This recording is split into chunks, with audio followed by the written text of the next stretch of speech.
মাইয়া মানুষ অনেক সুন্দর একটা খেলা জানে। ছোটবেলায় পুতুলে মানুষ বানায় খেলে, আর বড় বেলায় মানুষকে পুতুল বানায় খেলে। বিয়া করছিলাম 5 বছরের প্রেম আর 1.5 বছরের সম্পর্ক। বিয়া 10 দিন আগে আমার ডিভোর্স হয়ে গেছে, সে আরেকটা বিয়া করে ফেলাইছে। কেন ছেড়ে গেছে এটা তো আমি কইতে পারব না, তার ব্যক্তিগত ব্যাপার, কি জন্য ছেড়ে গেছে। কিন্তু আমি আমার সাইড থেকে ওরে কোনো কমতি রাখি নাই দেওয়া।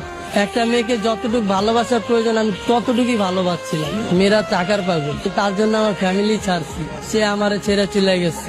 মানুষ পছন্দের একটা জিনিস কখন ছাড়ে, সে আরো দামি কিছু যদি পায় তখন ছাড়ে। সে হয়তো পাইছে আমারে ছেড়ে গেছে, কিন্তু আমি এখনো পাই নাই, সেই জন্য তারা ছাড়তে পারি না। তার স্মৃতি নিয়ে বাইচে আসছি। তারে কথা দিয়েছিলাম ভাই যে সে যদি ছাইরা চলে যায় তাহলে আমি আত্মহত্যা করবো, কিন্তু ভাই অনেক কষ্টে বাইচে আসছি নিজের লাগে লড়াই কইরা। সে চলে যাওয়ার পর আমার বাইচা থাকার ইচ্ছাটা চলে গেছে। ভালোবাসার মানুষ হারানোটা অনেক কষ্টের, যার হারায় সেই বোঝে। আজকে ওই মেয়ের কারণে আমি রাস্তায় ঠিক মতো খাইতে পারি না, না খেয়ে রাস্তায় রাস্তায় ঘুরি। আমি আমার ফ্যামিলির কাছে চাইলেও যাইতে পারি না, কারণ তার জন্য আমার ফ্যামিলি ছেড়ে আসছে, আর সেই মানুষটা আমারে ছেড়ে গেছে। নারী তুমি ধন্য, পুরুষ মানুষের মন ভাঙার জন্য। তাকে কি এমন কোনো কথা আছে যেটা বলা হয়নি, আজকে আমাদের মাধ্যমে বলবেন? তাকে একটা কথাই বলবো, আমি আজও তোমাকে ভালোবাসি। আপনার মুখে আমি একটা গান শুনতে চাচ্ছি।